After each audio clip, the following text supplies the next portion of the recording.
दोस्तों नमस्कार। Social media आज की दुनिया में रिश्ते का सबसे तेज माध्यम बन चुका है। दोस्ती, बातचीत और भावनात्मक जुड़ाव सब कुछ क्लिक और मैसेज तक सिमट गया है। लेकिन यही सोशल मीडिया कई बार ऐसा जाल बन जाता है जिसमें फंसकर इंसान अपनी जिंदगी की सबसे बड़ी कीमत चुका देता है। आज हम आपको एक ऐसे ही मामले की पूरी कहानी बताने जा रहे हैं जिसमें सोशल मीडिया पर शुरू हुई बातचीत एक युवक के लिए ब्लैकमेलिंग, जबरन शादी और लाखों रुपए की ठगी में बदल गई। यह मामला आंध्र प्रदेश के प्रकाशम जिले के रहने वाले 27 वर्षीय भरत कुमार से जुड़ा हुआ है।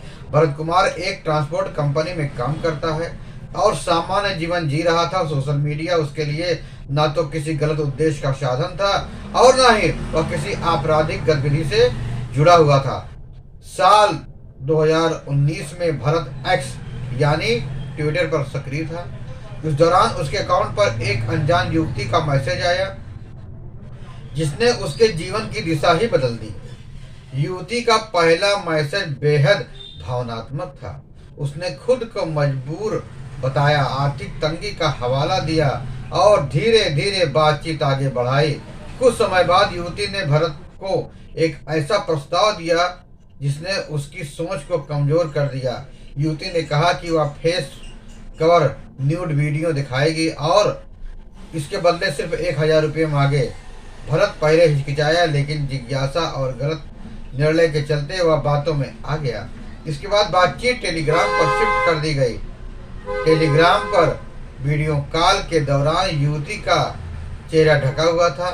भरत को लगा कि वह सुरक्षित है और कोई खतरा नहीं है, लेकिन उसी दौरान युवती ने चुपचाप इसकी शॉट ले लिए। वीडियो कॉल खत्म होने के बाद भरत को लगा कि मामला यहीं खत्म हो गया, लेकिन असली परेशानी तो उसके बाद शुरू हो गई।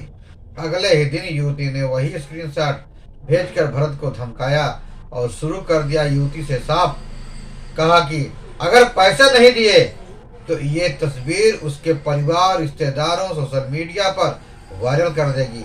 भरत के सामने बदनामी और सामाजिक प्रतिष्ठा का डर खड़ा हो गया।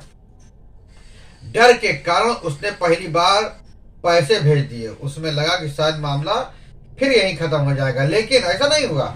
युवती की मांग आगे बढ़ती चली गई। कभी 5000 तो कभी 10,000 तो कभी 20,000 तो कभी 50,000 रुपए मांगे जाने लगे। धीरे धीरे यह ब्लैकमेलिंग एक नियमित सिलसिला बन गई। भरत मानसिक रूप से पूरी तरह टूट चुका था। उसे नींद नहीं आती थी, काम में मन नहीं लगता था और हर फोन कॉल उसे डर से भर देता था। यह सिलसिला कई वर्षों तक चलता रहा और इस दौरान युवती ने उससे लाखों रुपए ऐंठ लिए। इसके बाद युवती ने ब्लैकमेलिंग का एक नया तरीका अपनाया। उसने भरत के सामने शादी की शर्त रख दी। युवती ने कहा अगर भरत उससे शादी कर ले तो वह सभी स्क्रीनशॉट डिलीट कर देगी और ब्लैकमेलिंग खत्म कर देगी। भरत के सामने अब कोई विकल्प नहीं बचा। बदनामी और मानसिक दबाव के कारण उसने शादी के लिए हामी भर दी। साल 2021 में दोनों की पहली मुलाकात लखनऊ में हुई। इसके बाद गोरखपुर में भी कई बार मुलाकातें हुई। हर मुलाकात के दौरान युवती का दबाव और बढ़ता गया। वह कभी प्यार का दिखावा करती तो कभी आत्महत्या की धमकी देकर भरत को और डराती। साल 2023 में युवती हैदराबाद पहुंच गई और वहां उसने शादी के लिए अंतिम दबाव बनाया। उसने कहा कि अगर शादी नहीं हुई तो वह आत्महत्या कर लेगी और भरत को फंसा देगी। आखिरकार मार्च 2025 में दोनों ने एक मंदिर में शादी कर ली। इसके बाद कोर्ट मैरिज कर विवाह को कानूनी रूप भी दर्ज कर लिया गया। भरत को उम्मीद थी कि अब उसकी परेशानियां यही खत्म हो जाएंगी, क्योंकि अब शादी हो चुकी है और ब्लैकमेलिंग रुक जाएगी। लेकिन यह उम्मीद आखिर भी टूट गई। शादी के महज 2 महीने बाद युवती का असली चेहरा सामने आ गया। वह किसी अन्य युवक से लगातार फोन पर बात करने लगी और जांच में पता चला कि वह युवक उसका दूसरा पति था। इतना ही नहीं, भरत के साथ यह युवती की तीसरी शादी थी। इस सच्चाई ने भरत के अंदर से तोड़ दिया। इसके बाद युवती 4 लाख रुपए नकद और कीमती जेवरात लेकर अचानक फरार हो गई। बाद में जानकारी मिली कि वह देवरिया पहुंच चुकी है। न्याय की उम्मीद लेकर भरत कुमार देवरिया पुलिस के पास पहुंचा, लेकिन वहां भी उसे निराशा हाथ लगी। अधिकारियों ने यह कहकर मामला दर्ज करने से इनकार कर दिया कि घटना और शादी आंध्र प्रदेश में हुई है, इसलिए केस वहीं दर्ज कराया जाए। हालांकि महिला थाना पुलिस ने उसका प्रार्थना पत्र ले लिया। भरत कुमार का आरोप है कि युवती का यही पेशा है, वह सोशल मीडिया के जरिए लोगों को फंसाती है, शादी करती है, ब्लैकमेल करती है और फिर पैसे और गहने लेकर फरार हो जाती है। आज भरत न्याय के लिए दर दर भटक रहा है।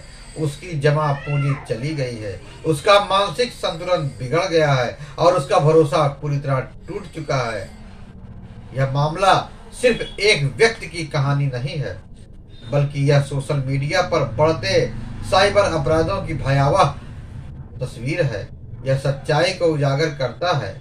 यह उन सभी के लिए चेतावनी भी है जो अनजान लोगों पर आंख बंद करके भरोसा कर लेते हैं। सोशल मीडिया पर एक गलत कदम किसी की पूरी जिंदगी बर्बाद कर सकता है। यह कहानी सिर्फ भरत कुमार की नहीं है, यह कहानी हर उस व्यक्ति की कहानी है जो सोशल मीडिया पर अनजान चेहरों पर भरोसा करते हैं। यह मामला दिखाता है कि किस तरह एक साधारण बातचीत धीरे धीरे ब्लैकमेलिंग, मानसिक उत्पीड़न और अंत में आर्थिक तबाही में बदल जाती है। सोशल मीडिया पर बना रिश्ता अब सच्चाई से दूर होता है तो वह प्यार नहीं बल्कि एक सोची समझी साजिश बन जाता है। इस पूरे प्रकरण में पीड़ित युवक ने न सिर्फ अपनी मेहनत की कमाई लुटा दी, बल्कि उसका आत्मसम्मान, मानसिक शांति और भरोसा भी टूट गया। शादी से पवित्र रिश्ते को भी इस जाल में एक हथियार की तरह इस्तेमाल किया गया, जो समाज के लिए बेहद चिंताजनक संकेत है। आज सवाल सिर्फ यह नहीं है कि पीड़ित को उसके पैसे और गहने वापस मिलेंगे या नहीं, बल्कि यह भी है कि ऐसे मामलों पर कानून कितनी तेजी और सख्ती से कार्रवाई करता है। अगर ऐसे अपराधों पर समय रहते रोक नहीं लगी तो सोशल मीडिया ठगी, फर्जी शादियों का यह खेल और भी खतरनाक रूप ले सकता है। यह घटना हमें सिखाती है कि डर और बदनामी के कारण चुप रहना अपराधियों को और मजबूत बनाता है। ब्लैकमेलिंग का शिकार होते ही तुरंत साइबर सेल, पुलिस और कानूनी सहायता लेनी चाहिए। यही एकमात्र रास्ता है। समाज को भी ऐसे मामलों में पीड़ित लोगों को दोष देने के बजाय उसका साथ देना चाहिए ताकि अपराधियों का मनोबल टूटे। इस वीडियो का उद्देश्य किसी को डराना नहीं है, बल्कि जागरूक करना है ताकि कोई और युवक या युवती इस तरह के जाल में फंसकर अपनी जिंदगी बर्बाद न करे। सोशल मीडिया का इस्तेमाल करें, लेकिन सोच समझकर, सतर्क रहकर और सीमाओं के भीतर रहकर। इस कहानी से सबसे बड़ा सबक यही है कि सोशल मीडिया पर सतर्क रहना बेहद जरूरी है। अनजान लोगों के वीडियो कॉल, निजी बातचीत और निजी सामग्री साझा करना भारी पड़ सकता है। अगर कोई ब्लैकमेल करता है तो तुरंत साइबर सेल और पुलिस से संपर्क करना चाहिए।